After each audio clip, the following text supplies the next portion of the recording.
আসসালামু আলাইকুম সবাইকে। তো আশা করি সবাই ভালো আছো। আমরা হাইড্রার 6 নম্বর লেকচারে চলে এসেছি। আমাদের আজকে আরও কিছু গুরুত্বপূর্ণ ইনফরমেশন জানার থাকবে হাইড্রা সম্পর্কে, যেগুলো এমসিকিউ এবং রিটেন দুইটাতেই অনেক বেশি গুরুত্বপূর্ণ। তো আমি বলি তোমাদেরকে, যারা লেকচার 5 করেছো বা কমপ্লিট করেছো তারা জানো তোমাদেরকে হাইড্রার একটা বিশেষ কোর্স সম্পর্কে পড়াইছিলাম। সেই কোর্সটার নাম হচ্ছে নিডোসাইট। হ্যাঁ, তো লেকচার 5-এ যেটা পড়াচ্ছি সেটাই বলতেছি তোমাদেরকে। লেকচার 5-এ কী পড়াইছিলাম? নিডোসাইট নামক একটা কোর্স পড়াইছি। ওই নিডোসাইটের ভিতরে, নিডোসাইট কোর্সটার ভিতরে আরেকটা অঙ্গাণু ছিল, সেই অঙ্গাণুটার নাম হচ্ছে নেমাটোসিস্ট। ঠিক আছে, তো যারা লেকচার 5 করো নাই তোমাদেরকে বলবো লেকচার 5টা একটু করে নিবা। ঠিক আছে, তো আমরা লেকচার 5-এ পড়েছি যে নিডোসাইট, তার ভিতরে একটা অঙ্গাণু বা একটা অংশ থাকে যার নাম নেমাটোসিস্ট।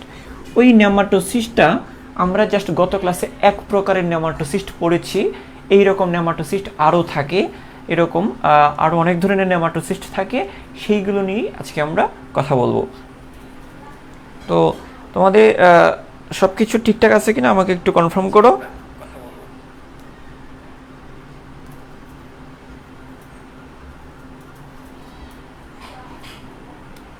ওকে,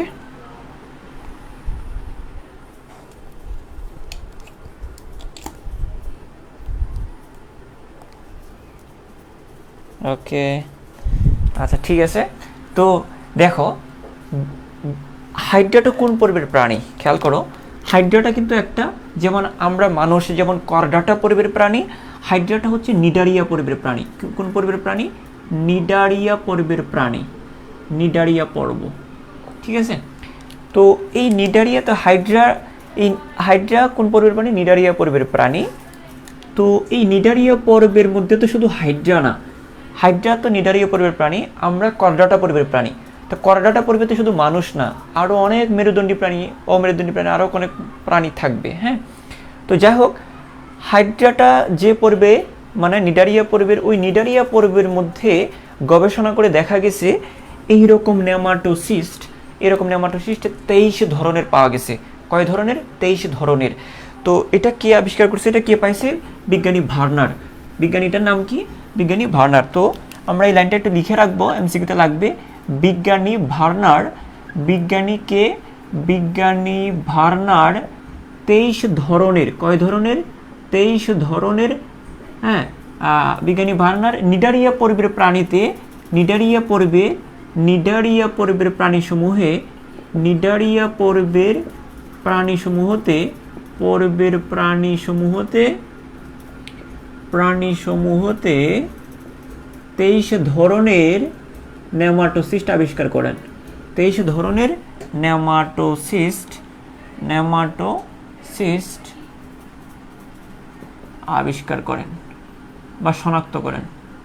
ঠিক আছে, তাহলে আমি আবারও বলি, খেয়াল করো, নিডারিয়াটা হচ্ছে জাস্ট একটা বিশেষ প্রজাতি, তাই না? তো নিডারিয়াটা যে পর্বের, নিডারিয়াটা যে পর্বের, হাইড্রাটা যে পর্বের, সে পর্বটার নাম কি? হাইড্রাটা নিডারিয়া পর্বের অন্তর্গত। ওই নিডারিয়া পর্বের ভিতরে যতগুলো প্রাণী আছে, ওই প্রাণীগুলোর মধ্যে দেখা গেছে যে টোটাল 23 ধরনের নেমাটোসিস্ট। তো নিডারিয়া পর্বে কত রকমের নেমাটোসিস্ট রয়েছে? 23 ধরনের। এর মধ্যে হাইড্রার মধ্যে কয় রকমের রয়েছে? তার মধ্যে 23 ধরনের মধ্যে 4 রকমের নেমাটোসিস্ট রয়েছে হাইড্রাতে।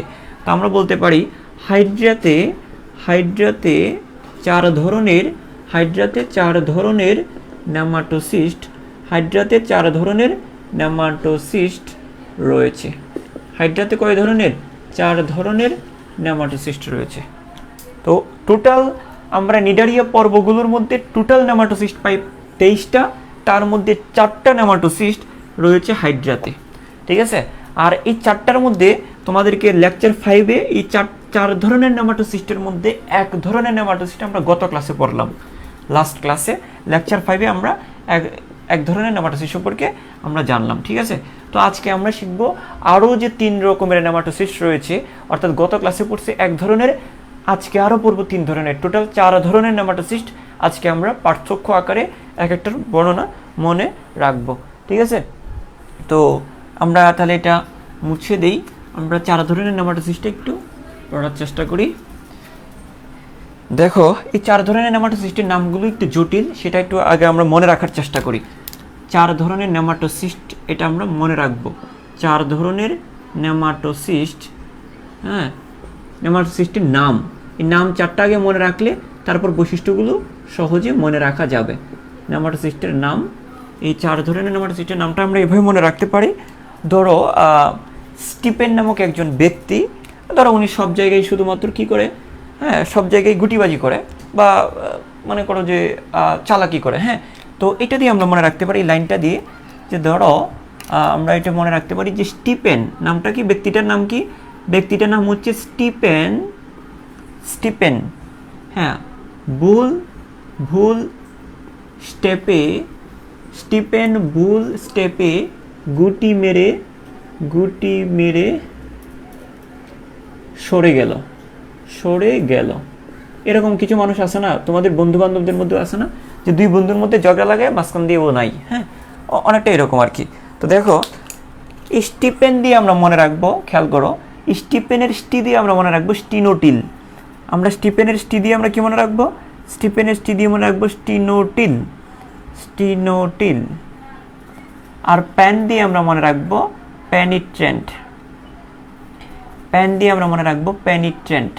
তো ওইটার 2টা নাম আছে, স্টিনোটিলের 2টা নাম আছে, খেয়াল করো। এই যে স্টিনোটিল নেমাটোসিস্ট, এর আবার 2টা নাম, একটা স্টিনোটিলের আরেকটা নাম, সেটার নাম কি, প্যানিট্রেন্ট।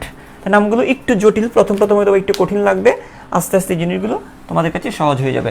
এটা হচ্ছে 1 নাম্বার। তো দেখো আমি কি বলছিলাম, 4 রকমের নেমাটোসিস্ট রয়েছে বলছিলাম না, 4 রকমের মধ্যে একটার নাম কি, একটা নাম হচ্ছে স্টিনোটিল, বা এটাকে আমরা পেনিট্রেন্ট বলতে পারি, স্টিনোটিল বা পেনিট্রেন্ট। তো আমরা স্টি দিয়ে মনে রাখবো স্টিনোটিল, প্যান দিয়ে মনে রাখবো পেনিট্রেন্ট। এটা হচ্ছে 1 ধরনের নেমাটোসিস্ট। তারপরে আমরা যদি বলি, এই ভুল দিয়ে আমরা মনে রাখবো ভলব্যান্ট। কি মনে রাখবো, ভলব্যান্ট। এটা হচ্ছে আর 1 ধরনের নেমাটোসিস্ট, এটা 2 নাম্বার। তারপরে বুল স্টেপে গুটি মেরে, তো এটা দিয়ে আমরা মনে রাখবো, এই পুরো জিনিসটা দিয়ে আমরা মনে রাখবো হচ্ছে স্টেপ দিয়ে হচ্ছে স্ট্রেপ্টোলিন,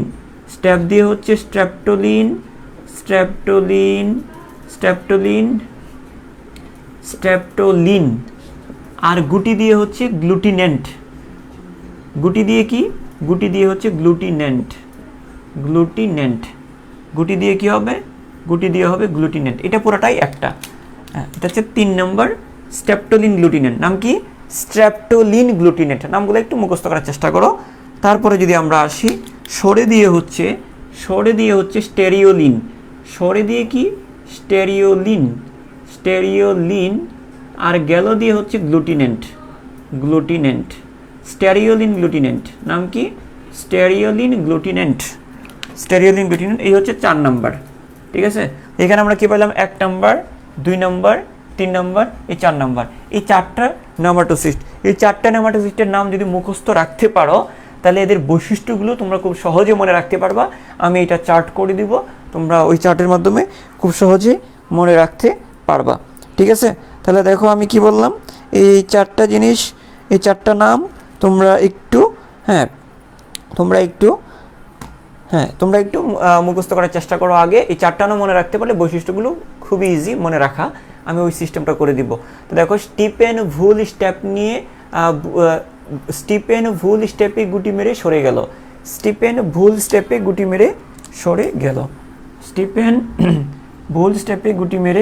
সরে গেল। তাহলে দেখো, স্টিপেনের স্টি দিয়ে স্টিনোটিল, প্যান দিয়ে প্যানিট্রেন্ট। তো স্টিনোটিলের আরেকটা নাম হচ্ছে প্যানিট্রেন্ট, এটা হচ্ছে একটা। ভুল দিয়ে হচ্ছে ভলব্যান্ট। স্টেপে গুটি মেরে মানে হচ্ছে স্ট্রেপ্টোলিন গ্লুটিনেন্ট, এটা পুরোটা একটা, 3 নাম্বার।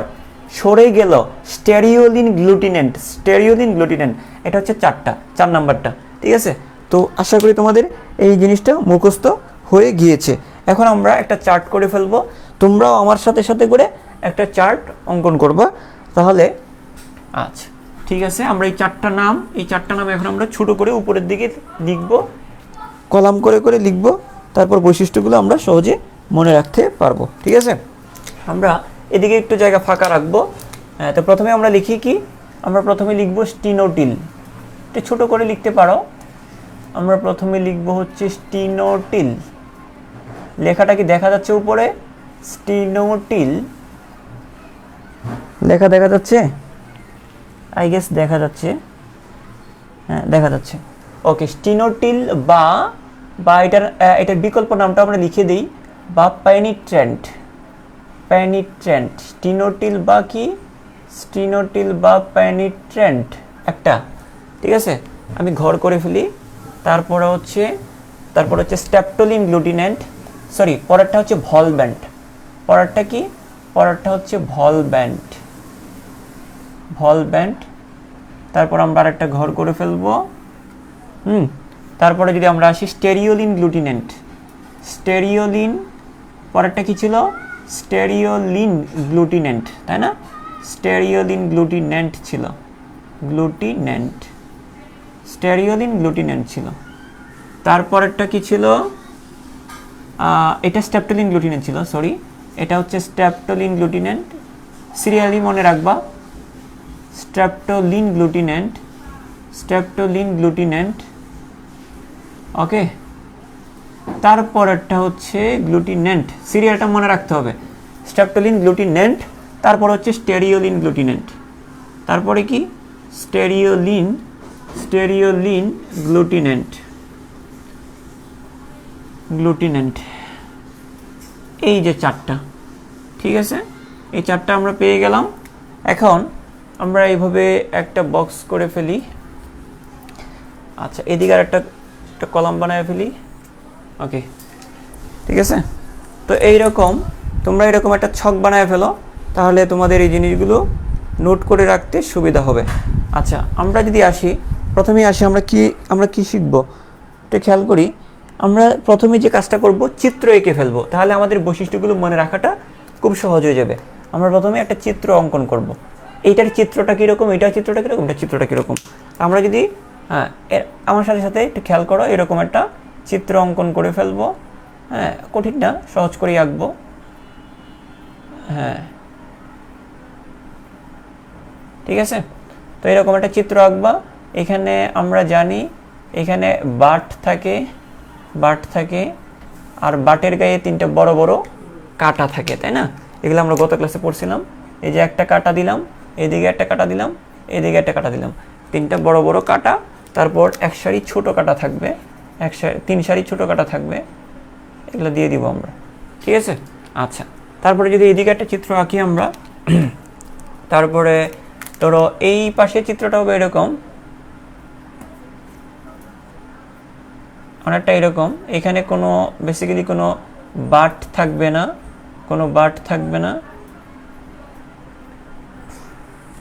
এখানে আসলে কোনো বাট থাকবে না। আমি চিত্রটা এই পাশে আঁকি আরো।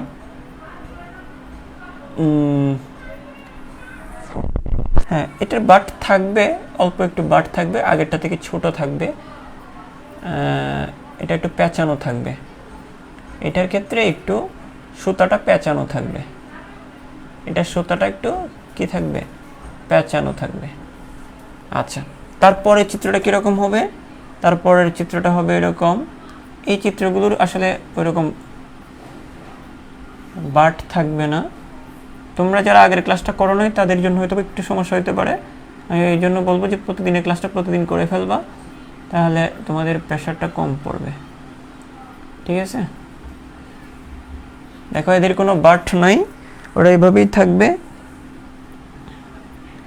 ঠিক আছে, ওদের কোনো বাট নেই। এদের কি থাকবে, কাটা থাকবে, এদের গায়ে ছোট ছোট কি থাকবে, কাটা থাকবে। তারপর আমি যদি লাস্টেরটাতে যাই, ওইটা অনেকটা এরকম, হ্যাঁ সেম চিত্রের দিক দিয়ে মোটামুটি একই রকম হবে। হ্যাঁ, এই ক্ষেত্রে যেটা হবে, এই তো এদের অনেকটা এরকম থাকবে। তো যাই হোক, আমাদের চিত্র কিন্তু শেষ, কঠিন না। এরকম চারটা চিত্র আমরা আঁকবো। চারটা চিত্র আঁকলে আমাদের বৈশিষ্ট্যগুলো মনে রাখাটা খুবই ইজি। জাস্ট দেখো, জাস্ট চিত্রগুলোর দিকে একটু খেয়াল করে দেখো।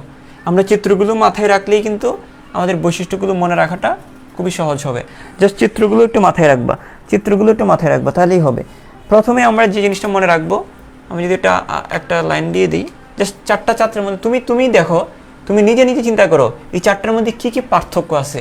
বইয়ের পড়া বাদ দাও, তুমি জাস্ট কল্পনা করো যে চারটার মধ্যে আমি কি কি দেখতে পাচ্ছি সেটা খেয়াল করো, নিজে নিজে বের করো। আচ্ছা, প্রথমে আমরা একটা জিনিস মাথায় রাখবো, যদিও আমি একই আকারে রাখছি সবকটা, তবে জিনিসটা তোমাদের মনে রাখতে হবে। হ্যাঁ, সিরিয়ালি জিনিসটা বললাম। সিরিয়ালি যে জিনিসটা বলি যে দেখো, এটা হচ্ছে আকারের কথাটা যদি বলা হয়, ধরো আমরা যদি আকারের কথা বলি, আকার প্রথমে আমরা দেখব যে আকারের বিষয়টা, এটা মোটামুটি একটু বড় দেখা যাচ্ছে না? হ্যাঁ, এটা হচ্ছে সবচেয়ে বড়, এটা হচ্ছে বৃহত্তম, এটা বৃহত্তম সবচেয়ে বড় আকারের, হ্যাঁ, নেমাটোসিস্ট।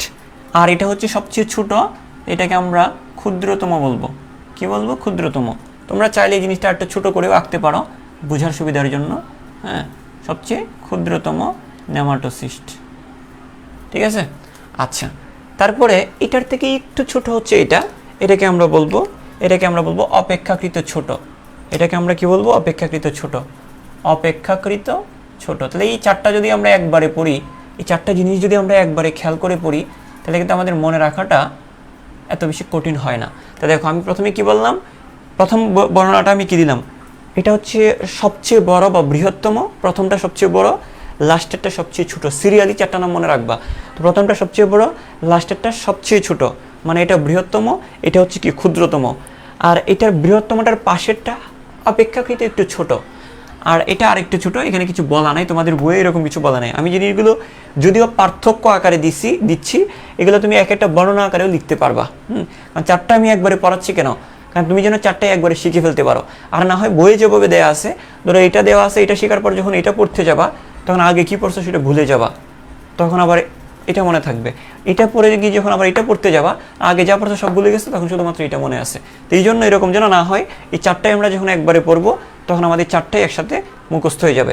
তো এটা হচ্ছে সবচেয়ে বড়, এটা ক্ষুদ্রতম, এর পরেরটা অপেক্ষাকৃত ছোট হবে। আচ্ছা, তাহলে আমাদের একটা বর্ণনা শেষ। হ্যাঁ, আমাদের একটা বৈশিষ্ট্য শেষ।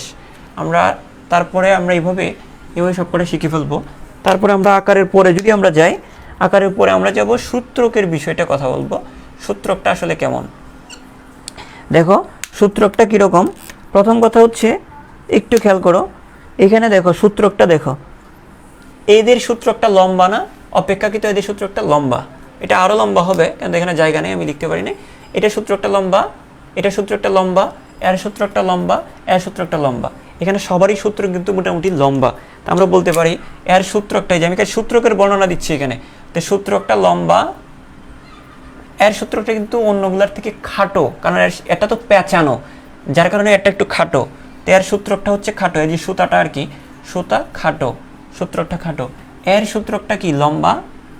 সবার সূত্রকটাই লম্বা মোটামুটি। হ্যাঁ, তাহলে লম্বা, সবার ক্ষেত্রে কি বলবো? লম্বা। তাহলে এর সুতাটা লম্বা, এটা খাটো, এটা লম্বা, এটা লম্বা, অর্থাৎ সবারটাই লম্বা, জাস্ট বলবেনটা খাটো। জাস্ট এটা মনে রাখলেই হচ্ছে, তুমি জাস্ট একটা বৈশিষ্ট্য মনে রাখলেই হচ্ছে, বলবেন্টের সুতাটা খাটো, বাকি তিনটা লম্বা, ঠিক আছে? তারপরে যদি আমরা যদি বলি, খেয়াল করো, এখানে আরেকটা বৈশিষ্ট্য পাশাপাশি মনে রাখতে পারি। দেখো, সেটা হচ্ছে যে দেখো, এই সূত্রকটা ভিতরে কি ফাফা না? ফাফা, ভিতরে ফাফা। এই যে দেখো, কলমের শীষ যেমন ভিতরে ফাফা থাকে খালি হয়ে গেলে, এটা এরকম ফাফা। তো লম্বা, জাস্ট একটা জিনিস মনে রাখতে পারো, যে সেটা হচ্ছে লম্বা, এবং এটা কি? ফাফা, লম্বা ফাফা, ঠিক আছে? আর এখানে আমরা কি মনে রাখবো, এখানে লম্বার পাশাপাশি এখানে দেখবা এটা একটু অপেক্ষাকৃত মোটা হয়, সুতাটা একটু মোটা হয়, আর প্লাস্টিকের মতো, রাবারের মতো, দেখো প্যাচকেই আছে, প্লাস্টিকের মতো স্থিতিস্থাপক। তা খাটো, তারপরে এটা কি? স্থিতিস্থাপক বলতে পারি আমরা, কি বলতে পারি? স্থিতিস্থাপক, স্থিতিস্থাপক, মোটা স্থিতিস্থাপক, মোটা, আর এটা কি? স্থিতিস্থাপক, স্থিতিস্থাপক, স্থিতিস্থাপক, ঠিক আছে?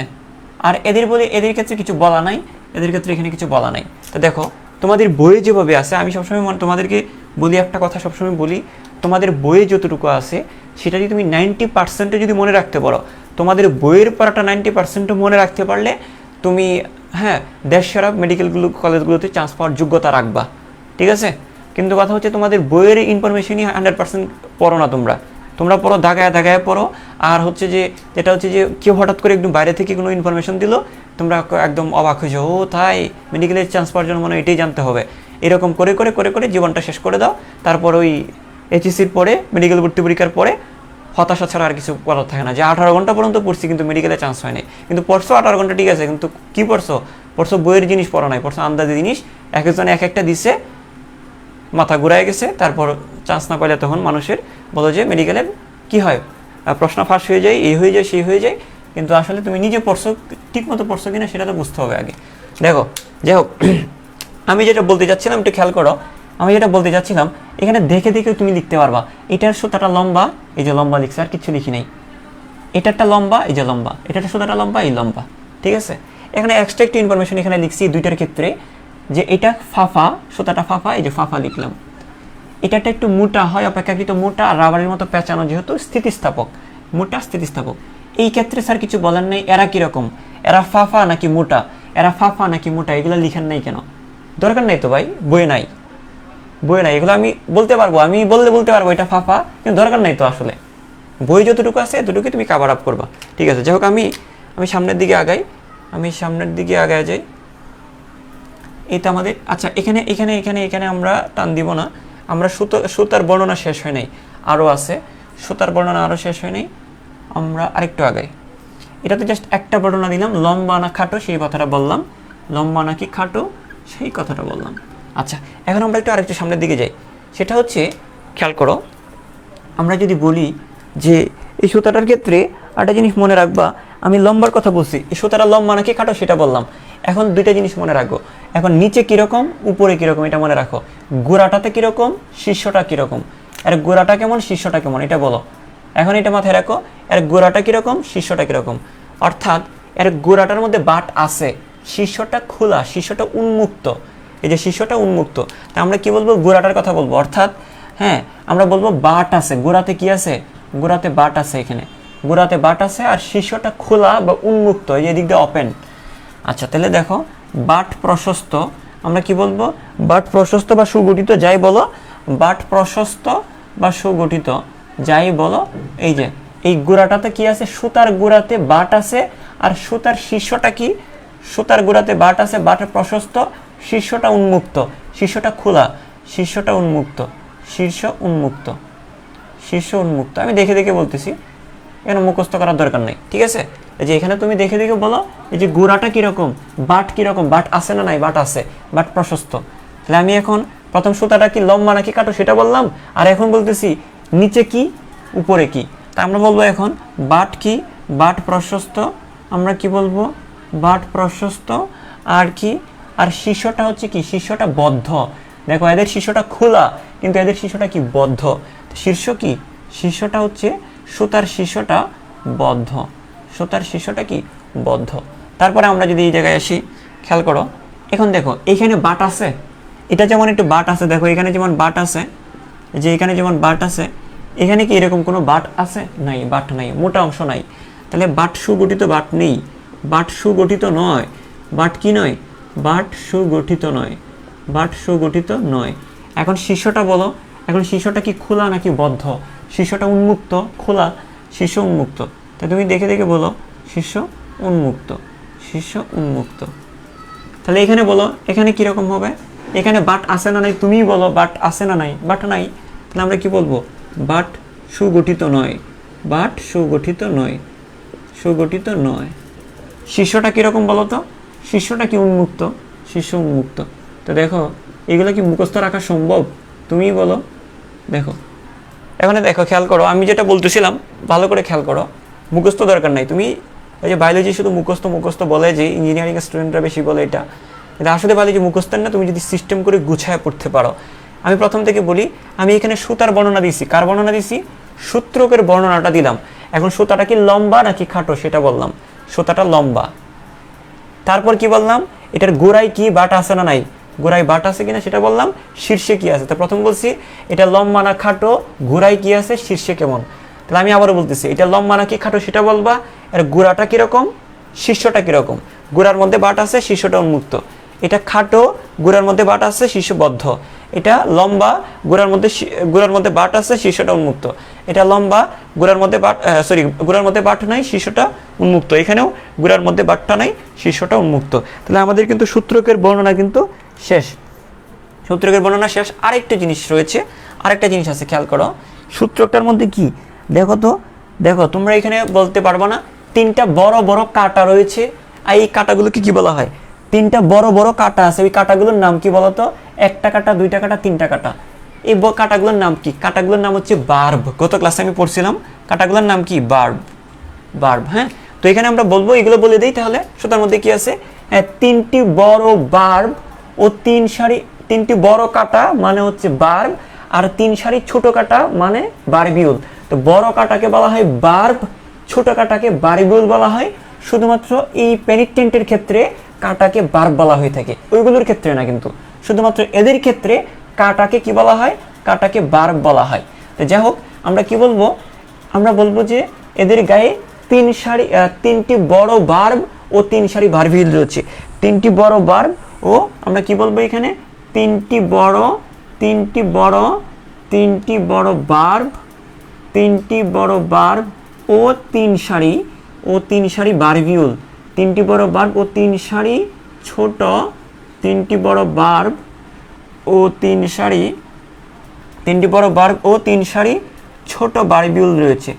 ছোট বারবিউল, তিনটি বড় বার্ব ও 3 সারি ছোট বারবিউল রয়েছে। ভালো করে খেয়াল করো, তিনটি বড় বার্ব ও 3 সারি ছোট বারবিউল রয়েছে। বারবিউল। এখন দেখো আমি আবারও বলতেছি, এই যে বড় 3টা কাঁটা না, এই যে দেখো এই একটা কাঁটা, এই একটা কাঁটা, এই বড় 3টা কাঁটাকে বলা হয় বার্ব, আর ছোট কাঁটাগুলোকে বলা হয় বারবিউল। এগুলো তোমাদেরকে লেকচার 5-এ পড়াইছি, যারা করো নাই করে নিবা। তো দেখো তিনটা বড় বার্ব বা তিনটা বড় কাঁটা আর 3 সারি ছোট কাঁটা, 3 সারি ছোট বারবিউল রয়েছে। আচ্ছা, তারপরে আমরা যদি পরেরটাতে যদি বলি, খেয়াল করো একটু দেখো, এদের গায়ে কোনো কাঁটা আছে, এদের গায়ে কোনো কাঁটা নাই। তো সূত্রকটা কিরকম? এদের সূত্রকটা হচ্ছে কাঁটাবিহীন। এদের সূত্র কি বিহীন? সূত্র কাঁটাবিহীন। আমরা তাহলে কি বলবো? সূত্রকটা কি বিহীন? কাঁটাবিহীন। এদের গায়ে কোনো কাঁটা নাই, কাঁটাবিহীন। তাহলে আমি যদি পরেরটাতে যাই, এখানে কি দেখতেছি? এই যে কাঁটা আছে, এই যে ছোট ছোট কাঁটা আছে, এগুলো কাঁটা বুঝাচ্ছি। তাহলে আমরা কি বলবো? কাঁটাযুক্ত। আমরা কি বলবো? কাঁটাযুক্ত, কাঁটাযুক্ত। ঠিক আছে? তারপরে এখানে দেখো কোনো কাঁটা আছে, এদের গায়ে কোনো কাঁটা নাই, এদের গায়ে কাঁটা নাই, কাঁটাবিহীন। তা দেখো আমরা তাহলে এইভাবে মনে রাখবো। দেখো খেয়াল, এই যে দেখো আমরা দেখে দেখে এগুলো বলতেছি না, এখানে 3টা বড় কাঁটা, 3 সারি ছোট কাঁটা আছে, এখানে কাঁটা নাই, এখানে কাঁটাযুক্ত, কাঁটা নাই। তাহলে আমরা এইভাবে মনে রাখতে পারি, কাঁটা আছে, কাঁটা নাই, কাঁটা আছে, কাঁটা নাই। শেষ। দেখো কাঁটা আছে, এই যে এটাতে কাঁটা আছে, কাঁটা নাই, কাঁটা আছে, কাঁটা নাই। ঠিক আছে? এই যে দেখো কাঁটা আছে, কাঁটা নাই, কাঁটা আছে, কাঁটা নাই। দেখো বাট আছে, বাট আছে, বাট নাই, বাট নাই। বাট মানে গুড়ার প্রশস্ত গুড়ার অংশটা। এই দেখো বাট আছে, বাট আছে, বাট নাই, বাট নাই। কাঁটা আছে, কাঁটা নাই, কাঁটা আছে, কাঁটা নাই। শেষ। বৈশিষ্ট্যগুলো আমরা এভাবে মনে রাখতে পারি। তো এই জিনিসগুলো তোমাদের ক্লিয়ার কিনা আমাকে একটু করে জানাও। জাস্ট সিম্পল একটা কথা, সবার প্রথমটা এই যে এইটা হচ্ছে সবচেয়ে বড়, এটা হচ্ছে সবচেয়ে ছোট, আর তার পাশেরটা অপেক্ষাকৃত ছোট, তার থেকে একটু ছোট।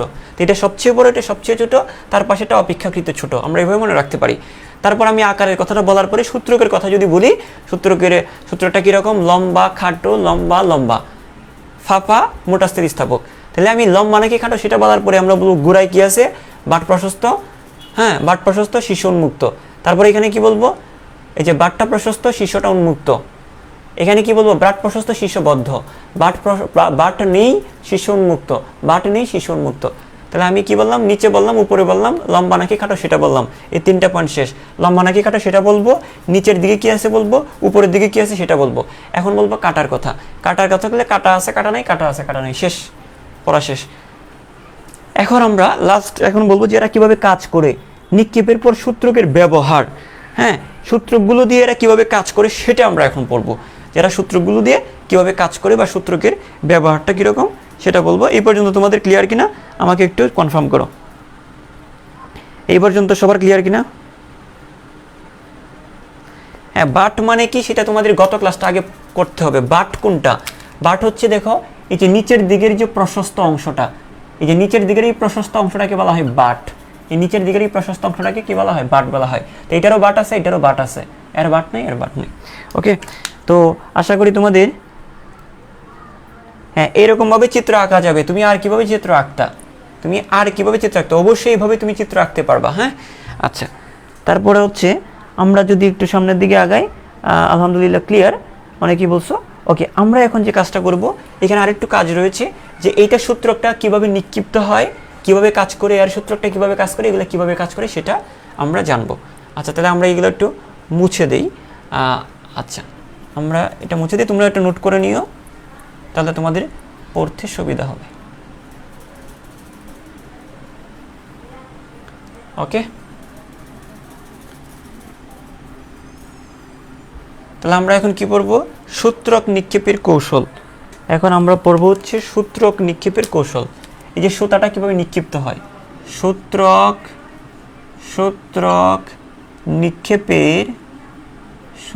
নিক্ষেপের পর ব্যবহার। সূত্রক নিক্ষেপের পর এটা ব্যবহারটা কি, কে কিভাবে কাজ করে সেটা বোঝাচ্ছে এখানে। আচ্ছা দেখো, একটা জিনিস খেয়াল করো, দেখো সূত্রক নিক্ষেপ করে এটা কি করবে, সূত্রককে বিদ্ধ করে হিপনোটক্সিন বিষ প্রবেশ করিয়ে দেয়। এটার কাজ কি? তোমাদেরকে গত ক্লাসে লেকচার 5 পড়াইছিলাম, এদের গায়ে একটা বিষাক্ত পদার্থ থাকে, নাম হচ্ছে হিপনোটক্সিন বিষ। নাম কি? হিপনোটক্সিন একটা বিষাক্ত পদার্থ থাকে। তা আমরা কি বলবো, এটা কিভাবে কাজ করে ভালো করে খেয়াল করো। এটা কিভাবে কাজ করে? এটা কাজ করে সূত্রক নিক্ষেপ করে, সাপ যেরকম ছবল মারে ওইভাবে এরা সূত্রকটা বিদ্ধ করে দেয়। এই যে সুতাটা, এই যে সূত্রকটা ফুস করে বিদ্ধ করে দিয়ে হিপনোটক্সিন বিষ প্রবেশ করে দিবে। বিষ প্রবেশ করে দিলে একটা সাপ যদি মানুষকে ছোবল দেয়, ওই মানুষটা কি অবশ হয়ে যায় না, অজ্ঞান হয়ে যায় না? এখানেও জিনিসটা, প্রাণীটা অজ্ঞান হয়ে যাবে বা অবশ হয়ে যাবে। তো আমরা কি বলবো, সিম্পল একটা কথা, এটা খুবই সহজে মনে রাখতে পারি। আমরা কি বলতে পারি, যে এই সূত্রকটা কি করবে, বিদ্ধ করে দিয়ে, সূত্রক বিদ্ধ করে দিয়ে হিপনোটক্সিন বিষটা প্রবেশ করে দিবে। এখান থেকে বিষটা তার শরীরে ঢুকিয়ে দিবে, তখন শিকার অবশ ও অজ্ঞান হয়ে যায়। তো আমরা এইভাবে বলতে পারি, সূত্রক বিদ্ধ করে হিপনোটক্সিন নামক, আমরা এইভাবে বলতে পারবো যে সূত্রকটা বিদ্ধ করে, সূত্রকটা ব্যাত করবে, সূত্রকটা বিদ্ধ করে, আমরা এটা এভাবে মনে রাখবো যে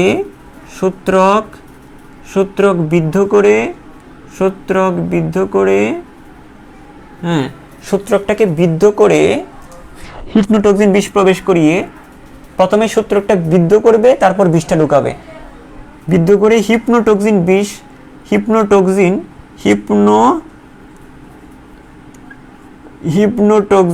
প্রবেশ করিয়ে, হিপনোটক্সিন বিষ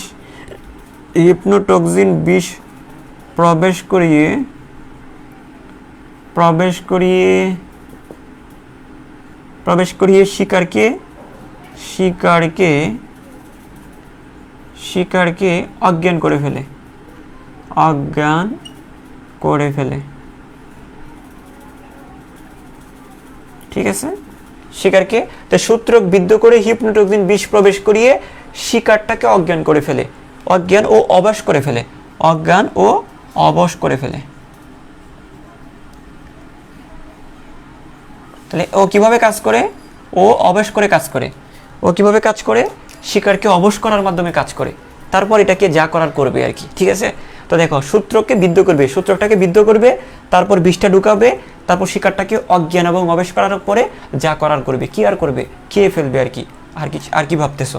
দেখো, এটা কাজ করে কি, এটা যেমন নিষ্ঠুর, এটা যেমন নির্দয়, কিন্তু এটা কিন্তু নিষ্ঠুর না। ও কিভাবে কাজ করবে? ও জড়িয়ে ধরার মাধ্যমে কাজ করবে। কিভাবে কাজ করবে? জড়িয়ে ধরার মাধ্যমে কাজ করবে। ধরো তার কাছে যদি কোনো শিকার আসে, ধরো তার কাছে কোনো শিকার আসলো, ধরো তার কাছে কোনো শিকার আসছে, সে শিকারকে কি করবে না, তার মধ্যে তো কোনো বিষ নাই, এর ভিতরে কিন্তু কোনো বিষ নাই, ওর কাজে হচ্ছে এরকম ব্যান্ড করে ফেলবে মানে পেঁচিয়ে ফেলবে, ওর কাজে হচ্ছে পেঁচানো। তো তার কাছে যখন শিকার আসবে, শিকারকে বিদ্ধ করবে না, বরং শিকারকে চারপাশ দিয়ে কর্কস্ক্রুর মতো পেঁচিয়ে ফেলবে। কিসের মতো? স্ক্রু যেমন নাট বল্টু, দেখো না, নাট বল্টু বা স্ক্রু যেমন পেঁচানো থাকে, একটা স্ক্রু, এটা যদি একটা নাট হয়, স্ক্রু হয়, এই স্ক্রুটা এরকম পেঁচানো থাকে। তো যাই হোক, এই জিনিসটা ওই কর্কস্ক্রুর মতো, কারো মতো স্ক্রু যেমন পেঁচানো থাকে, এটাকে কি করবে? কর্কস্ক্রুর মতো পেঁচিয়ে ফেলবে, জড়িয়ে ধরবে। তো এই কাজ করবে কি? বিষ ঢুকিয়ে অবশ করে কাজ করে। আর সে কিভাবে কাজ করে? জড়িয়ে ধরার মাধ্যমে কাজ করে। It's so romantic. সে কিভাবে কাজ করবে? জড়িয়ে ধরার মাধ্যমে কাজ করবে। তো দেখো আমরা কি বলবো, আমরা এটা মাথায় রাখবো যে সূত্রকে কর্কস্ক্রুর মতো পেঁচিয়ে হ্যাঁ শিকারকে আটকে ধরে। হ্যাঁ, তাহলে আমরা এখানে মনে রাখবো শিকারকে কিসের মতো? এই যে কর্কস্ক্রুর মতো, শিকারকে হ্যাঁ কর্কস্ক্রুর মতো, খেয়াল করো, কর্কস্ক্রুর মতো, কর্কস্ক্রুর মতো, নাট বল্টু যেমন পেঁচানো থাকে এরকম আর কি, কর্কস্ক্রুর মতো শিকারকে কর্কস্ক্রুর মতো পেঁচিয়ে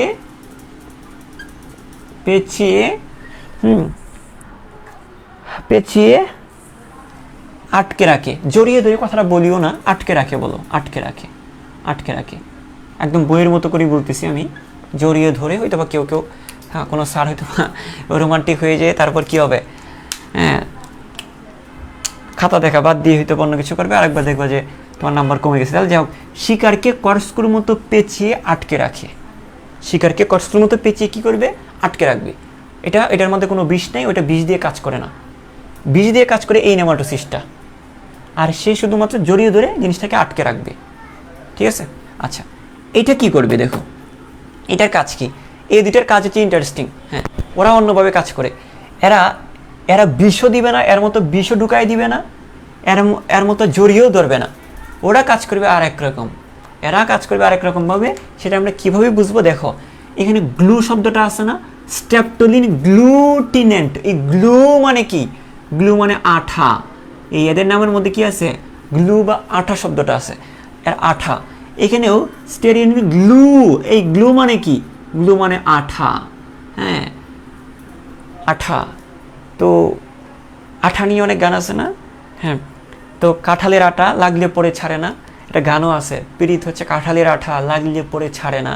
তো এরাও হচ্ছে কি কাঁঠালের মতো আঠা, কাঁঠালের আঠার মতো আঠা ছেড়ে দিবে, লেগে যাবে, আর শিকারটা যাইতে পারবে না এখান থেকে। তো এটাও আঠাকরণ করে কাজ করবে, এটাও আঠাকরণ করে কাজ করে। এই দুইটা, এটার মধ্যে একটা বিস্করণ করে আর একটা জড়িয়ে ধরে তোমরা লিখবা আটকে রাখে, আর এটা বলবা আর এটা আঠালো রসক্ষরণ করে, এটাও আঠালো রসক্ষরণ করে। এই দুইটার কাজ একই রকমভাবে কাজ করে। তো আমরা কি মনে রাখবো? আমরা মনে রাখবো আঠালো রসক্ষরণ করে শিকারকে চলনে বাধা দেয় ও আটকে রাখতে সাহায্য করে। তাহলে আমরা কি বলবো? যে আঠালো রসক্ষরণ করে, মনে রাখবো কীভাবে? এই যে গ্লু, তাহলে আঠালো রসক্ষরণ করে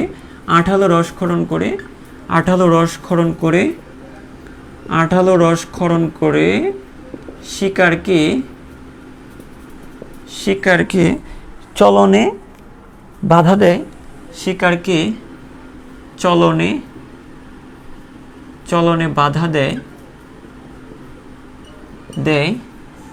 বাধা দেয় ও আটকে রাখতে সাহায্য করে,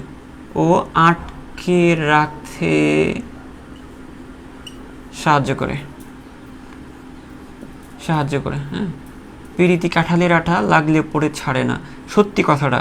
হ্যাঁ, তোমরা এই কাজ কখনো করবে না। আটকে রাখতে সাহায্য করে।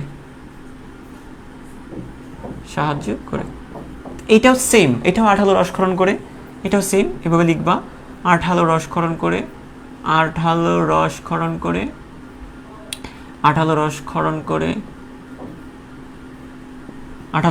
করে শিকারকে চলনে বাধা দেয়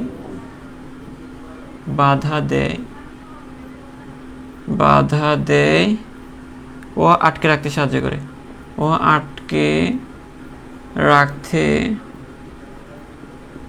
সাহায্য করে, তো দেখো এটা একই রকম সাহায্য করে। এদের মধ্যে পার্থক্যটাই হচ্ছে এটার কাটা আছে, এটার কাটা নাই, এটাই পার্থক্য মূলত। তো আশা করি তোমরা বুঝতে পেরেছো। তোমাদের এই জিনিসটা ক্লিয়ার কিনা আমাকে একটু তাড়াতাড়ি করে কনফার্ম করো।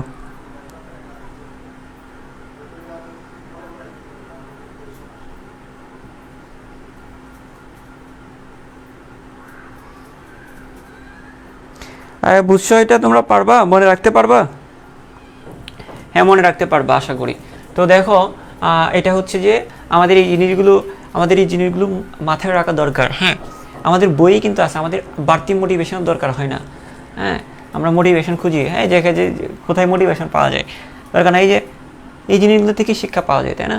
দেখবো যে তুমি ছেলে হও আর মেয়ে হও, তুমি যদি এইসবে জড়াও, অপোজিটেরটা হয় স্টিনোটিলের মতো হবে, অথবা ভলভেন্টের মতো হবে, অথবা স্ট্রেপ্টোলিন গ্লুটিনেন্টের মতো হবে, অথবা স্টেরিলিন গ্লুটিনেন্টের মতো হবে।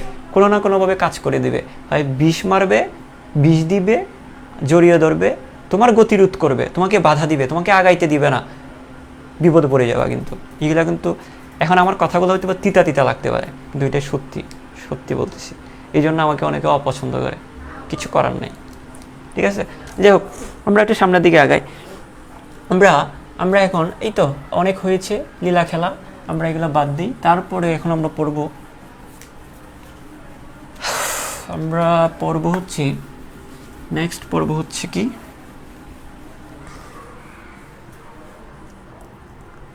আমরা পড়ব কি এখন, আমরা পড়ব নেক্সট টপিকটা কি আমাদের। আচ্ছা, আমাদের নেক্সট টপিকটা হচ্ছে আমরা একটু করে দুইটা স্তরের মাঝে আমরা একটু দেখি কি পড়া যায়। তোমরা অলরেডি জানো হাইড্রাকে যদি কাটা হয়, একটু খেয়াল করো, হাইড্রাটাকে যদি কেটে ফেলা হয়, এই যে হাইড্রাকে যদি কাটা হয়, তাহলে কাটলে আমরা যদি একটু জুম ইন করে দেখি, আধুনিক পোলাপান জুম ইনটা ভালো বুঝো, যদি আমরা জুম ইন করি তাহলে আমরা দুই রকমের স্তর পাবো এখানে। ভিতরের দিকে একটা স্তর যেটার নাম হচ্ছে গ্যাস্ট্রোডার্মিস, বাইরের দিকে একটা স্তর পাবো যার নাম হচ্ছে অ্যাপিডার্মিস, তাই তো, অ্যাপিডার্মিস। এখন দুইটা স্তরের মাঝখানে একটা অকোষীয় জেলির মতো স্বচ্ছ স্থিতিস্থাপক পদার্থ থাকে। অনেক কিছু বলে ফেলছি, এক কথায় যদি বলি এটার নাম কি, এর নাম মেসোগ্লিয়া। এই দুইটা স্তরের মাঝে একটা পদার্থ থাকে, সেটার নাম কি, মেসোগ্লিয়া। কি গ্লিয়া? ওই যে গ্লিয়া, যেখানে গ্লিয়া বা যেখানে গ্লু এই শব্দটা আছে, যেখানে গ্লিয়া বা গ্লু এই জাতীয় শব্দ আছে, গ্লুটিনেন্ট, স্ট্রেপ্টোলিন গ্লুটিনেন্ট, গ্লু আসিল, এটা একটা আঠালো পদার্থকরণ করে। স্টেরিলিন গ্লুটিনেন্ট, এখানেও গ্লু ছিল, আঠালো রসকরণ করে। মেসোগ্লিয়া, এই গ্লিয়ার মধ্যে গ্লু শব্দটা আছে, মানে আঠালো রসকরণ, এটা অনেকটা আঠালো টাইপের। তো এই যে জিনিসটাকে বলা হয়, এটাকে বলা হয় কি, এটাকে বলা হয় মেসোগ্লিয়া। তো ভিতরের স্তরটা হচ্ছে গ্যাস্ট্রোডার্মিস, বাইরের স্তরটার নাম অ্যাপিডার্মিস। ওই গ্যাস্ট্রোডার্মিস এবং অ্যাপিডার্মিসের মাঝখানে একটা স্তর রয়েছে মেসোগ্লিয়া। কি গ্লিয়া? মেসোগ্লিয়া। আচ্ছা, এটা শুধুমাত্র আঠালো বা জেলির মতো একটা পদার্থ, এখানে কিন্তু কোনো কোষ নাই। দেখো, এই স্তরটার মধ্যে কোষ আছে, এই স্তরটার মধ্যে কোষ আছে, তো মাঝখানে এই স্তরটার মধ্যে কি নাই? কোনো কোষ নাই। এটা অকোষীয় স্তর, অকোষীয় আঠালো জেলির মতো একটা পদার্থের স্তর, অকোষীয়, কোষ ছাড়া একটা স্তর, এটা হচ্ছে মেসোগ্লিয়া। এই মেসোগ্লিয়াটা সম্পর্কে আমরা পড়ব। আমরা কি পড়ব? আমরা পড়ব মেসোগ্লিয়া, এই সম্পর্কে আমরা জানব। ঠিক আছে, কয়টা ইনফরমেশন, এটা সম্পর্কে আমরা কয়েকটা ইনফরমেশন জেনে নিব। তো দেখো, খেয়াল করো, তার আগে আমরা একটু পরিচিতিটা দিই। এখানে যা বুঝাইছি সেটাই আমি এখানে লিখতেছি। দেখো যে অ্যাপিডার্মিস এবং গ্যাস্ট্রোডার্মিস, এই যে দেখো বাইরে অ্যাপিডার্মিস, ভিতরে কি, অ্যাপিডার্মিস ও গ্যাস্ট্রোডার্মিসের হাইড্রার অ্যাপিডার্মিস, আমরা যদি বলি যে হাইড্রার বাইরেরটা অ্যাপিডার্মিস, ভিতরেরটা গ্যাস্ট্রোডার্মিস, হাইড্রার অ্যাপিডার্মিস ও গ্যাস্ট্রোডার্মিসের মাঝখানে, হাইড্রার অ্যাপিডার্মিস ও গ্যাস্ট্রোডার্মিসের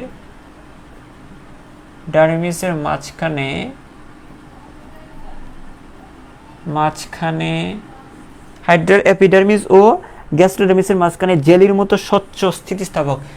গ্লিয়া মানে আঠা, আঠা মানে জেলি, মানে জেলির মতো অনেকটা কিসের মতো, জেলির মতো তকতকে। হ্যাঁ, তারপরে আর কি, জিনিসটা কিন্তু স্বচ্ছ, এই জিনিসটা কিন্তু একদম স্বচ্ছ। এক হচ্ছে জেলির মতো আঠালো, তারপর হচ্ছে স্বচ্ছ, তারপর আমরা বলতে পারি স্থিতিস্থাপক। কি বলতে পারি? স্থিতিস্থাপক। হ্যাঁ, আমরা কি বলতে পারি? স্থিতিস্থাপক। ওকে, স্থিতিস্থাপক এরকম। হ্যাঁ, স্থিতিস্থাপক যে স্তরকে, এই যে স্তরকে, স্থিতিস্থাপক স্তরকে মেসোগ্লিয়া বলে।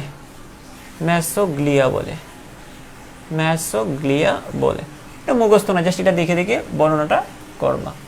মেসোগ্লিয়া কি, এটা অনেক সময় জ্ঞানমূলক প্রশ্নের মধ্যে এসে থাকে। আর এমসিকিউর মধ্যে এরকম আসবে, মেসোগ্লিয়ার বৈশিষ্ট্য লিখো। এই যে জেলির মতো স্বচ্ছ স্থিতিস্থাপক, এগুলো এমসিকিউতে থাকবে। আর একটা জিনিস লিখতে পারবা, অকোষীয়, এটার মধ্যে কোনো কোষ নাই, মাঝখানে অকোষীয়, আমরা এটা লিখতে পারি অকোষীয়, এটা লিখে রাখবা, অকোষীয়। হ্যাঁ, এটার মধ্যে কোনো কোষীয় স্তর নেই, এটা কি অকোষীয়। ঠিক আছে, আচ্ছা আমরা এটা মুছে দিই। আমরা এখানে একটা ইনফরমেশন আমরা মাথায় রাখবো, খেয়াল করো।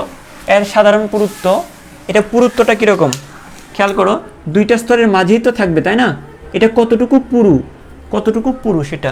এর সাধারণত এর পুরুত্ব, এর সাধারণত এর পুরুত্ব সাধারণত সাধারণত সাধারণত মানে অ্যাভারেজ আর কি। সাধারণত এর পুরুত্ব হচ্ছে, পুরুত্ব এটা পরীক্ষায় আসে এমসিকিউতে 0.1 মাইক্রোমিটার। এটা আমাদের সময় ঢাকা ইউনিভার্সিটিতে আসছিল যে মেসোগ্লিয়ার পুরুত্ব কতটুকু। তারপর আমরা যদি আসি, আমরা যদি নেক্সট যদি যাই, যে সাধারণত এর পুরুত্ব হচ্ছে 0.1 মাইক্রোমিটার। আচ্ছা, তবে এটা কি সব জায়গায় কি সমান হবে? না, এর পুরুত্ব সব জায়গায় সমান হবে না। মনে রাখো, একটু খেয়াল করো, এটা যদি হাইড্রা হয়ে থাকে, এটা যদি হাইড্রা হয়ে থাকে। আচ্ছা, আর একটা গুরুত্বপূর্ণ কথা তোমাদেরকে বলে রাখি, একজন স্যার যা পড়াবেন পড়ানোর পরে অবশ্যই বইটা দেখবা, নাহলে বিপদে পড়ে যাবা। সত্যি বলতে বিপদে পড়ে যাবা, ++ পেয়ে যাবা কোনো না কোনোভাবে, কিন্তু চান্স এত সহজ না। একজন স্যার যখন পড়াবেন, পড়ানোর পরে অবশ্যই তুমি ওই জিনিসটা, ওই টপিকটা বই থেকে পড়বা। স্যার কি বাদ দিয়েছেন, স্যার কি আদৌ কিছু বাদ দিয়েছেন কি না, যদি বাদ দিয়ে থাকেন সেটা তুমি নিজে হলেও পড়ে নিবা। এবং আমি তোমাকে লাইন বাই লাইন ধরে পড়াচ্ছি, এখন আমি কি আসলে কোনো জিনিস বাদ দিয়েছি কি না সেটাও তোমাকে দেখতে হবে। যদি কোনো কারণে বাদ দিয়ে থাকি সেটাও তোমাকে পড়ে নিতে হবে। কথা বুঝো নাই? কারণ আমি তো পরীক্ষা দিব না, পরীক্ষা দিবা তুমি, বাসটা খাইলে তুমি খাবা। কথা বোঝা গেছে? এই জন্য আমি চেষ্টা করিস লাইন বাই লাইন পড়ানোর জন্য। তারপরে যদি কোনো কারণে যদি বাদ যায় সেটা আমাকে বলে দিবা পরের ক্লাসে, অথবা তুমি নিজে নিজে এই জিনিসটা পড়ে নিতে হবে। সেটা আমি না, যে কোনো টিচার হোক, যে কোনো সাবজেক্ট হোক, বিশেষ করে বায়োলজি তো লাইন বাই লাইন লাগবেই, না হয় তুমি রিটেনে ভালো করবা, এমসিকিউতে গিয়ে পুরো মারা খেয়ে যাবা, তখন আর কান্না করা ছাড়া কোনো গতি থাকবে না। তো যাই হোক, তো আমরা যেটা বলতে চাচ্ছিলাম, এই যে পুরুত্বটা বললাম, খেয়াল করো, এটা যদি একটা হাইড্রা হয়ে থাকে, তার কি থাকবে? তার কি থাকবে? কোর্সিকা থাকবে। এখন দেখো, এটা একটা কোর্সিকা, ধরো এটা হচ্ছে একটা কি, এটা হচ্ছে একটা কোর্সিকা, এটা একটা কোর্সিকা। ঠিক আছে, তো আমি তোমাকে একটা জিনিস বলি, দেখো মেসোগ্লিয়াটা, এই যে বেসোগ্লিয়াটা তো এখানেও আছে, মেসোগ্লিয়াটা এখানেও আছে, মেসোগ্লিয়াটা হাইড্রার দেহেও আছে, মেসোগ্লিয়াটা আবার কোর্সিকাগুলোতেও আছে, মেসোগ্লিয়াটা এখানেও আছে, কোর্সিকাগুলোতেও আছে। এখন তোমরা সাধারণ জ্ঞানে তোমরা বলো মেসোগ্লিয়াটা কোথায় পুরু হবে? দেহকাণ্ডে, এটা তো দেহকাণ্ড, এটা দেহকাণ্ডেও মেসোগ্লিয়া থাকবে, আবার কোর্সিকাতেও থাকবে। স্বাভাবিকভাবেই কোর্সিকাটা একটু চিকন না, কোর্সিকাতে মেসোগ্লিয়া একটু পাতলা হবে, আর এখানে দেহকাণ্ডে মেসোগ্লিয়াটা একটু পুরু হবে। কিন্তু অ্যাভারেজ পুরুত্বটা কত? অ্যাভারেজ পুরুত্বটা হচ্ছে 0.1 মাইক্রোমিটার। এটা মাথায় রাখবো, মুখস্থ এটা করবো। কিন্তু কোর্সিকাতে একটু পাতলা হবে, আর দেহকাণ্ডে একটু কি হবে? মোটা হবে। মনে থাকবে তো, আশা করি তোমরা এই জিনিসটা মনে রাখতে পারবা। তো এটি কোর্সিকাতে সবচেয়ে এটি আমরা মনে রাখবো যে এটি কোর্সিকাতে পাতলা হয়, পাতলা, এবং দেহকাণ্ডে সবচেয়ে পুরু হয়। এবং দেহকাণ্ডে কোর্সিকাতে পাতলা, দেহকাণ্ডের কোন জায়গাটাতে? দেহকাণ্ডের একদম নিচের দিকে সবচেয়ে পুরু হবে। দেহকাণ্ডে একটু নিচে পাদচাকতি থাকে না, পাদচাকতি, এই পাদচাকতিতে সবচেয়ে পুরু হবে। দেহকাণ্ডের মধ্যে তো পুরু হয়, একদম সবচেয়ে বেশি পুরু হবে এই পাদচাকতিতে। খেয়াল করো, এটি কোর্সিকাতে পাতলা এবং পাদচাকতিতে সবচেয়ে পুরু হয়। পাদচাকতিতে সবচেয়ে পুরু হয়, সবচেয়ে কি হয়? পুরু হয়। আচ্ছা, ঠিক আছে, আমরা যদি সামনের দিকে যদি যাই, যে এটার কাজ, আমরা কাজগুলো মনে রাখবো। এটা কাজ কি? এই মেসোগ্লিয়ার কি কাজ? মেসোগ্লিয়া কি কাজে লাগে? এটা দরকারটা কি? এটা কি কাজে লাগে? আমি তোমাদেরকে বলি, আমি তোমাদেরকে যদি বলি যে দেখো, আমাদের মাংসগুলো, এই যে আমাদের মাংস, নরম নরম মাংসগুলো কোথায় ঝুলে আছে বলো তো? আমাদের হাড্ডিগুলোতে না? এই যে দেখো, যদি আমার মাংস এরকম নাই, এই যে আমাদের এই যে মাংসগুলো, আমাদের গায়ের মাংসগুলো কোথায় লেগে আছে? আমাদের হাড্ডিগুলোতে লেগে আছে, তাই না? তাহলে আমাদের মাংসগুলোর একটা অবলম্বন কে দিচ্ছে? আমাদের মাংসগুলোর অবলম্বনটা কে দিচ্ছে? হাড্ডিগুলো মাংসের অবলম্বন দিচ্ছে। ঠিক একইভাবে ওই মেসোগ্লিয়া যে স্তরটা, এই যে মেসোগ্লিয়া যে স্তর, এই মেসোগ্লিয়া এটা একটা অবলম্বন দেয়, এটা একটা কঙ্কালের মতো কাজ করে। এই মেসোগ্লিয়াটার বাইরের দিকে এপিডার্মিসের কোষগুলো থাকবে, বাইরের দিকে কিসের কোষগুলো, এপিডার্মিসের কোষগুলো এর মধ্যে বসে থাকবে, এর মধ্যে গেঁথে থাকে, এবং ভিতরের দিকে গেস্টোডার্মিসের কোষগুলো থাকবে। তা দেখো এই কোষগুলো, এটাই তো মেসোগ্লিয়া, মাঝখানেরটা এটা মেসোগ্লিয়া না, এটা মেসোগ্লিয়া। তো মেসোগ্লিয়া কি করবে, মেসোগ্লিয়াটা এই কোষগুলোকে অবলম্বন দেয়, এই কোষগুলোকে অবলম্বন দেয়। বুঝো নাই মনে হয়। এই মেসোগ্লিয়া স্তরটা কি করে, এই মেসোগ্লিয়া যে স্তরটা, এই মেসোগ্লিয়া স্তরটা হাড্ডির মতো কাজ করে, কঙ্কালের মতো কাজ করে।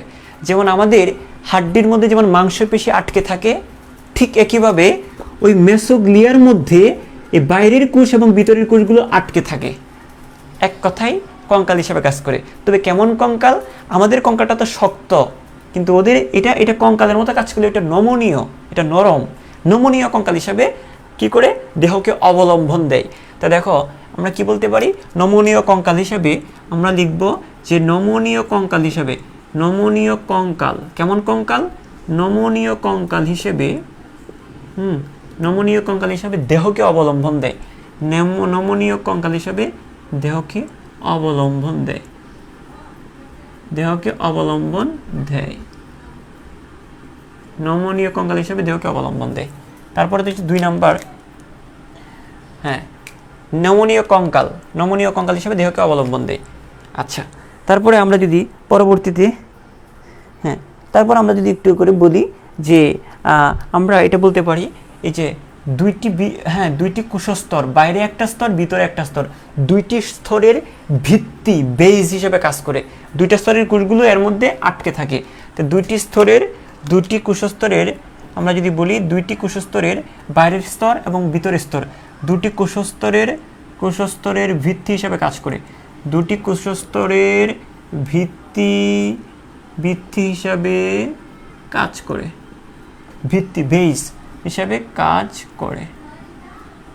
ঠিক আছে, আমরা আরেকটা পয়েন্ট আমরা মাথায় রাখবো, হ্যাঁ, দুইটি কোষস্তরের ভিত্তি হিসাবে কাজ করে।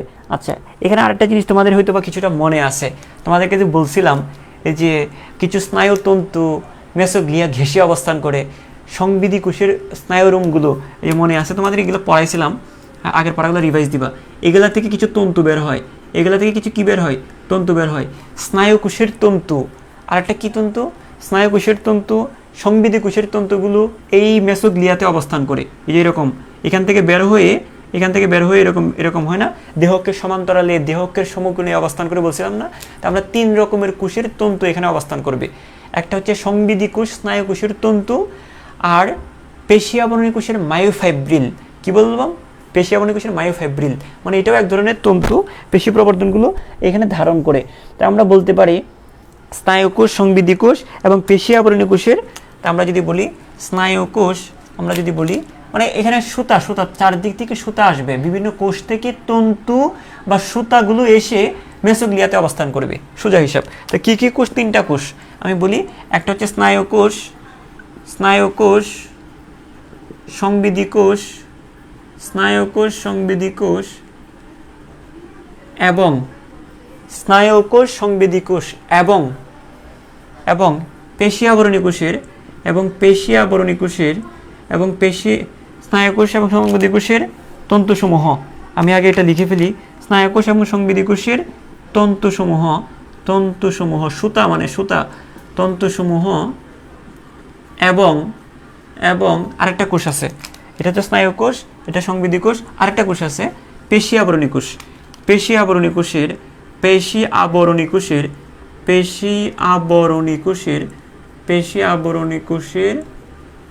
মায়োফাইব্রিল, পেশি আবরণী কোষের কি, মায়োফাইব্রিল, পেশি আবরণী কোষের মায়োফাইব্রিল, পেশি আবরণী কোষের কি ফাইব্রিল, মায়োফাইব্রিল ধারণ করে, পেশি আবরণী কোষের মায়োফাইব্রিল ধারণ করে।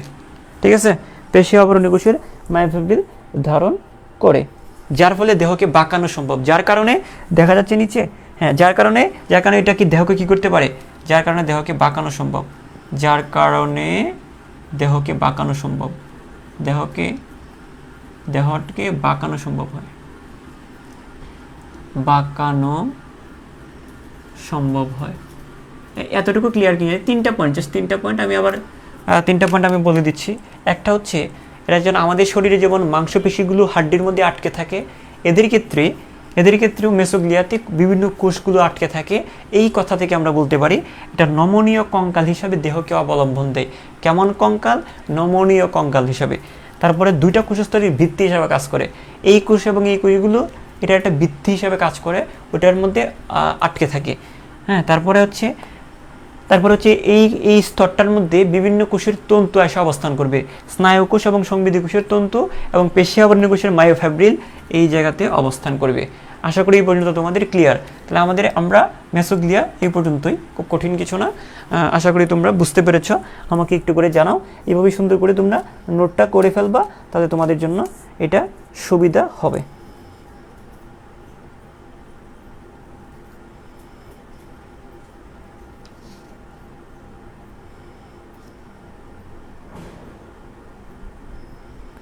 এ পর্যন্ত সবার ক্লিয়ার?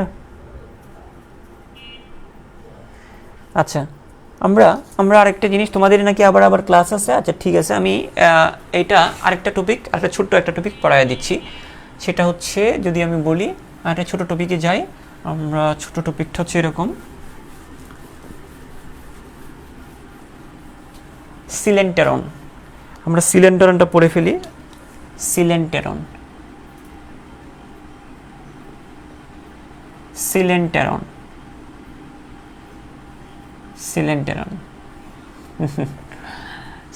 দেখো, আমরা যদি খেয়াল করি, এই যে দেখো, এটা যদি হাইড্রা হয়,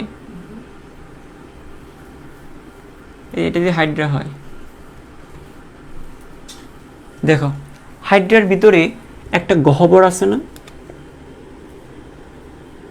খেয়াল করো, হাইড্রার ভিতরে একটা গহ্বর আছে না? এই যে গহ্বরটা, এই হাইড্রার ভিতরে যে ফাঁকা জায়গাটা, হ্যাঁ, হাইড্রার ভিতরে যে ফাঁকা জায়গাটা বা গহ্বরটা, এই গহ্বরটাকে বলা হয় সিলেন্টেরন। এই ফাঁকা গহ্বরটাকেই বা ফাঁকা জায়গাটাকে আমরা কি বলি? এটাকে আমরা সিলেন্টেরন বলে থাকি। কি বলে থাকি রে? সিলেন্টেরন বলে থাকি। ওকে, ফাইন। তো আমরা সিম্পল বুঝে গিয়েছি। এই এতটুকু জিনিস যদি আমরা মাথায় রাখতে পারি, তাহলেই তো আমরা বলতে পারি যেটাকে সিলেন্টেরন বলতে। তাহলে আমরা যদি এভাবে যদি প্রস্থচ্ছেদ করি, এরকম প্রস্থচ্ছেদ করি, তাহলে দেখো এরকম দেখতে পাবো না? দুইটা কোষের স্তর দেখতে পাবো না? ভিতরের দিকে একটা, বাইরের দিকে একটা। দুইটা কোষের স্তর দেখতে পারবো, ভিতরের দিকে একটা, বাইরের দিকে একটা, তাই তো? তাহলে ভিতরের দিকে কোনটা? এই যে ভিতরের স্তর, এই যে দেখো, এটা বাইরের দিকে এপিডার্মিস, ভিতরে গ্যাস্ট্রোডার্মিস। এই গ্যাস্ট্রোডার্মিসের মাঝখানে যে গহ্বরটা, সেটাই হচ্ছে গ্যাস্ট্রোডার্মিস দ্বারা আবৃত যে গহ্বর। এই যে চারদিকে গ্যাস্ট্রোডার্মিস দিয়ে পরিবৃত্ত যে গহ্বরটা দেখতেছি, সেটাই হচ্ছে সিলেন্টেরন। আমরা সংজ্ঞাটা কিভাবে দিতে পারি না? সংজ্ঞাটা আমরা এইভাবে দিতে পারি যে হাইড্রার কেন্দ্রভাগে ও গ্যাস্ট্রোডার্মিসের দ্বারা আবৃত যে ফাঁকা গহ্বর। তাহলে আমরা যদি বলি হাইড্রার কেন্দ্র বরাবর, যে হাইড্রার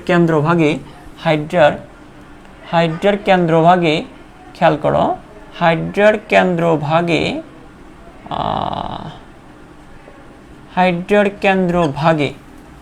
কোথায়? কেন্দ্রভাগে। আর কি দ্বারা পরিবৃত্ত? আমরা যদি এটাকে প্রস্থচ্ছেদ করি, তাহলে একটা কি পাবো? এরকম কাটলে, এরকম যদি কাটি, তাহলে দেখো কি দ্বারা পরিবৃত্ত থাকবে? গ্যাস্ট্রোডার্মিস দ্বারা। দেখ, হাইড্রার কেন্দ্রভাগে এবং গ্যাস্ট্রোডার্মিস দ্বারা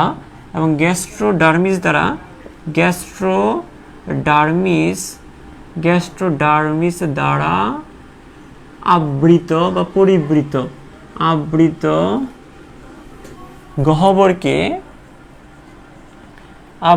গহ্বরকে সিলেন্টেরন বলে। আবৃত গহ্বরকে কি বলে রে?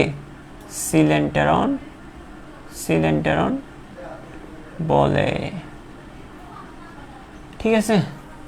আচ্ছা, এই তো এখন দেখো, এখানে একটা কাজ আছে। এই জিনিসটা, এটা একটা মজার বিষয় না? এই যে দিক দিয়ে কায়, ওই দিক দিয়ে ত্যাগ করে, তোমরা এটা আগে থেকেই জানো। একটা ফোঁটা, মানুষের তো দুইটা ফোঁটা থাকে, হ্যাঁ, উপরের দিকে একটা ফোঁটা, নিচের দিকে একটা ফোঁটা, হ্যাঁ, এদিক দিয়ে ঢুকে ওই দিক দিয়ে বের হয়। সুন্দর একটা সিস্টেম, তাই না? কিন্তু এদের কিন্তু ওইরকম কোনো সিস্টেম নাই। হ্যাঁ, যে দিক দিয়ে খাবে, আবার এদিক দিয়ে কী হবে? ছাড়ে। ঠিক আছে? এখন এখানে একটা বিষয় হচ্ছে, খেয়াল করো, এই যে গহ্বরটা যেদিক দিয়ে খায়, এদিক দিয়ে ছাড়ে বলে এই গহ্বরটাকে বলা হয়, দেখো নর্মালি চিন্তা করো, আমাদের কয়টা, আমাদের দেখো আমাদের আমাদের কয়টা ফুটা, উপরের দিকে একটা ফুটা মানে একটা ছিদ্র, নিচের দিকে একটা, তাই কয়টা হচ্ছে, দুইটা হইলো না? তাহলে এটা হচ্ছে আমাদেরটা, তাহলে আমাদেরটা মোটামুটি স্বাভাবিক বলতে পারি, মোটামুটি স্বাভাবিক বলতে পারি। তাহলে দেখো এই জায়গায় এদিকে একটা আছে আর এদিকে আরেকটা নাই, মানে একটা বদ্ধ। তা আমরা এটাকে কি বলতে পারি? ব্লাইন্ড বলতে পারি না, অন্ধ বলতে পারি না? দেখো আমাদের কয়টা চোখ, দুইটা চোখ না? আমাদের দুইটা চোখ, একটা চোখ যদি বন্ধ করে দিই তাহলে কি আমরা কি এটাকে কানা বলবো না? একজন মানুষের দুইটা চোখ, তার মধ্যে যদি একটা চোখকে যদি আমরা বন্ধ করে দেই, হ্যাঁ, তো আমরা এটাকে কি বলবো? ব্লাইন্ড বলবো, তাকে অন্ধ বলবো বা ব্লাইন্ড বলবো। এখানে গহ্বরটার নর্মালি একটা গহ্বরের কয়টা ছিদ্র থাকে? নর্মালি মানুষের ক্ষেত্রে কয়টা? উপরের দিকে একটা, নিচের দিকে একটা, পায়ু ছিদ্র, এই তো এই একটা ছিদ্র, এই একটা ছিদ্র থাকবে, কিন্তু এদিকে কিন্তু একটা ছিদ্র নাই। এই ক্ষেত্রে উপরের দিকে একটা ছিদ্র আছে, নিচের দিকে কোনো ছিদ্র নাই। যেহেতু একটা ছিদ্র শর্ট আছে, নাই যেহেতু, এটাকে আমরা কানা গহ্বর বলবো। কি বলবো? কানা গহ্বর। কি বলবো রে? কানা গহ্বর। একটা আছে, একটা নাই। আমাদের একটা চোখ থাকলে আর একটা চোখ যদি না থাকে আমরা কানা বলবো না? এরকমভাবে এই গহ্বরটার একটা ছিদ্র আছে আর একটা ছিদ্র নাই, তাহলে এটার গহ্বরটার নাম কি হবে? কানা গহ্বর বলবো। কি বলবো? স্যার কি বলতেছেন? কানা গহ্বর। হ্যাঁ, এটাকে কানা গহ্বর বলবো, তবে এটাকে ইংলিশে আমরা একটু ঢং মারাবো, একটু ঢং করে বলবো। কানা গহ্বর না বলে এটাকে বলবো ব্লাইন্ড স্যাক। কি বলবো? কি বলবো আমরা? Blind sac. কানা গহ্বর না বলে আমরা কি বলবো? আমরা বলবো কি? কানাকে ইংলিশে আমরা কি বলি? ব্লাইন্ড। গহ্বরকে ইংলিশে কি বলি? স্যাক। গহ্বরের ইংলিশ কি? স্যাক। তাহলে দেখো এর একটি ছিদ্র রয়েছে, দেখো এই জন্য আমরা কি বলবো? একটু বলবো আমরা যে এর একটি গহ্বর রয়েছে, তাহলে দেখো এর একটি মাত্র ছিদ্র রয়েছে বলে, হ্যাঁ, এর একটি মাত্র ছিদ্র রয়েছে, দেহের উপরিভাগে একটি মাত্র ছিদ্র রয়েছে। তাহলে এর একটি মাত্র ছিদ্র দিয়ে, একটি মাত্র ছিদ্র, খেয়াল করো, একটি মাত্র ছিদ্র দিয়ে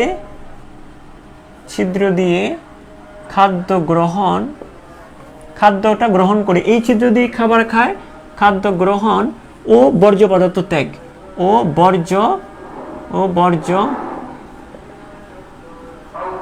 পদার্থ ত্যাগ করে বলে এই গহ্বরটাকে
এই খেয়াল করো, আশা করি এটা তো বুঝেই ফেলছো। আমি যেটা বললাম যে একটা ছিদ্র দিয়ে খাবার ঢুকে, একটা দিয়ে বর্জ্য পদার্থ বের হয়, একটা আছে একটা নাই, একটা ছিদ্র আছে আর একটা ছিদ্র নাই, এই জন্য এটাকে ব্লাইন্ড স্যাক বা ব্লাইন্ড গাট বলা হয়। গাট মানে অন্ত্র বা গহ্বর টাইপ কিছু বোঝানো হচ্ছে।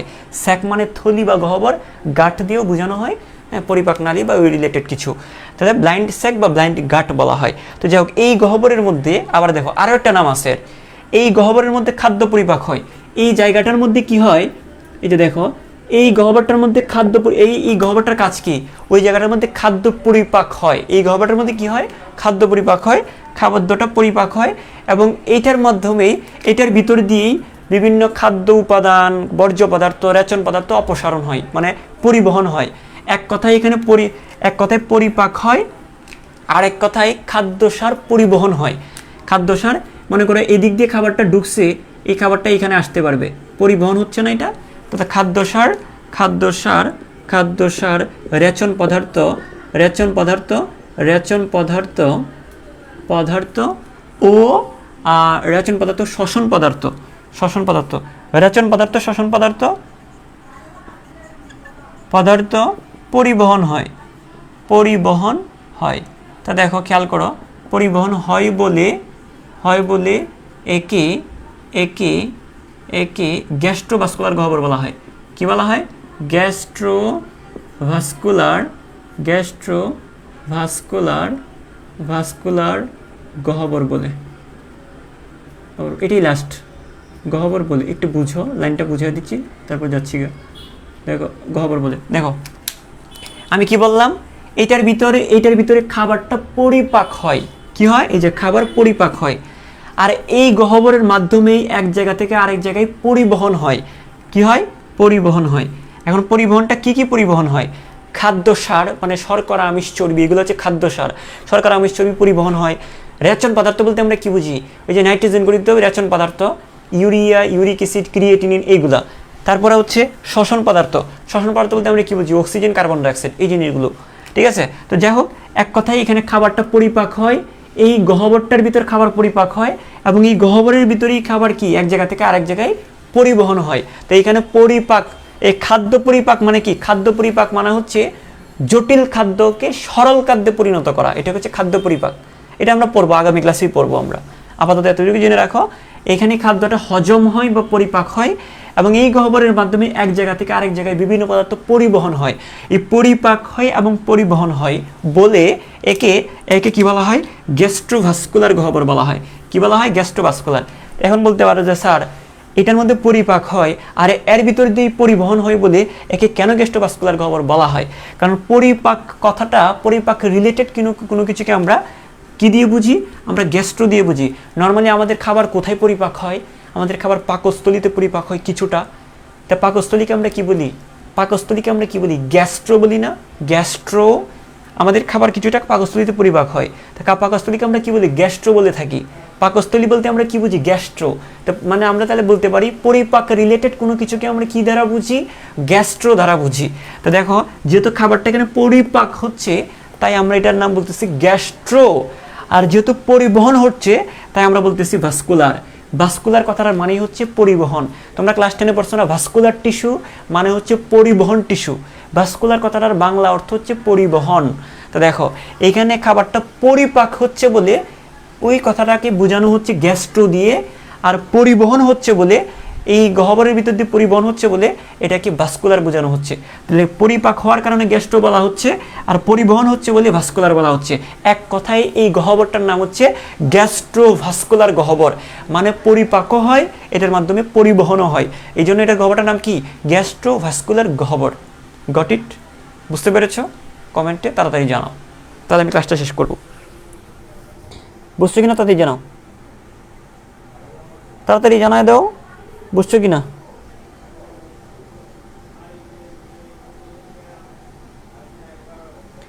এটা বুঝছো কিনা আমাকে একটু জানাও যারা ছিলা। তাহলে আমরা আগামী ক্লাসে পড়বো, পরিপাকটা পড়বো। তোমাদেরকে একটু করে বলবো যে তোমরা একটু গুরুত্ব সহকারে পড়াশোনাটা করো।